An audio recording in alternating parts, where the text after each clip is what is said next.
Alrighty, what's up, everybody? All right, so we're gonna do another part here. I skipped a geometry question, so let's just jump right into that one and get this bugger out of the way. Um, and it's actually tied into other parts, which is it becomes algebraic, and basically it ends up involving a ratio. So let me try to expand this out because I might need to use more space than I want. So the perimeter of square W is twice the perimeter of equilateral triangle X. So let's try to get some of these drawn out. So that's supposed to be a square. So we have W, whoops, and we have an equilateral triangle as well.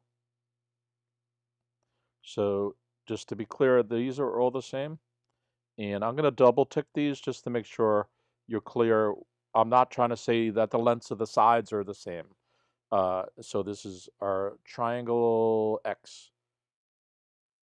Okay, so they're telling us the perimeter of the square. So if each of the side lengths of this is so the perimeter of the square is twice the perimeter of the triangle.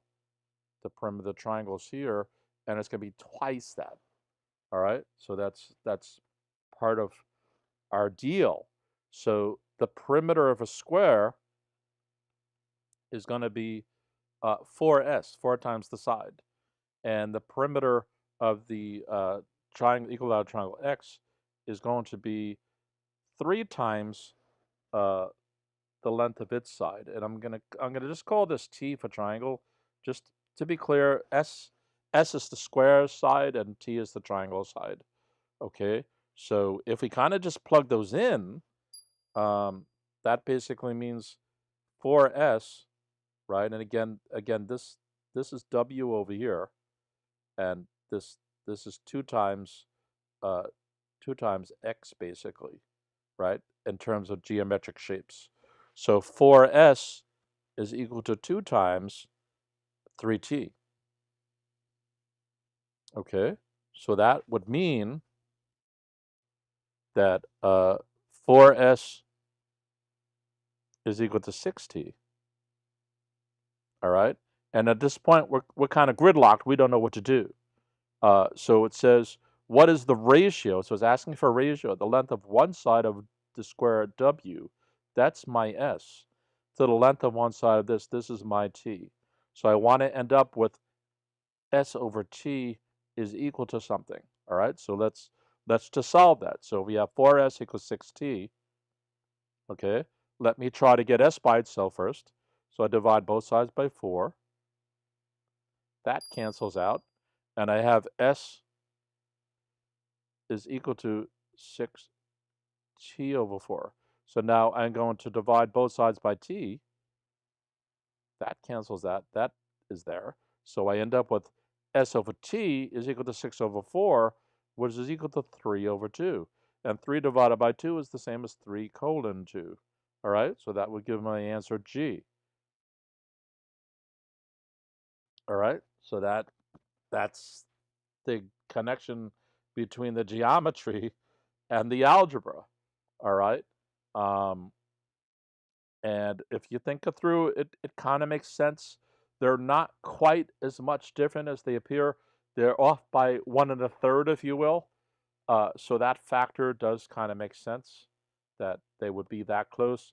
So in other words, if we wanted to do a sanity check, the 3 of 8 just seems like it can't be the case.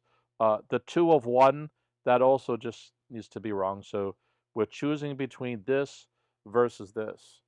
And given the reason that I just gave, if we do those symbolic substitutions and so on, we can get it to kind of make sense. I suppose as an exercise to the reader, you could have actually put in a number in one of these and tried to figure out the length of the sides. In other words, actually say S equals something and T equals something. I put 1 there. I didn't mean to put 1.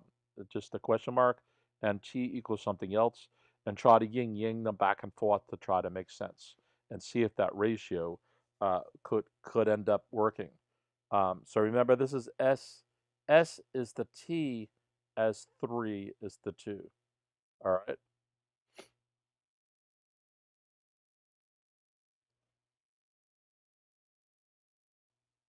So if we wanted to, we could even use numbers like the 3 and the 2 to get it to make sense. So actually, we can go do that. Let's just be using S.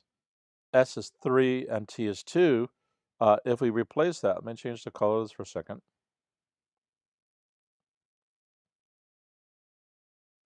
So if T was 2, this would be 3 times 2, which is equal to 6. Okay.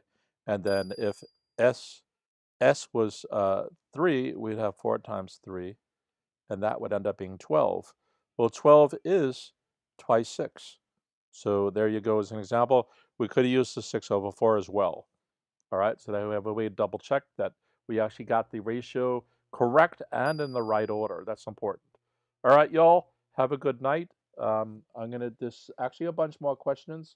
I've skipped the probability and statistics ones, and I've skipped a whole bunch of the ratios and the constant of proportionality and the rates. And those are the 2 major categories left. I think there's some oddball questions as well. Um, there's probably still 2 dozen questions left, but in any event, I'll leave you guys with this for now. And the next exam dates are not for a week and a half or something, so there's enough time to do some additional ones of this. Peace, y'all. Have a good night.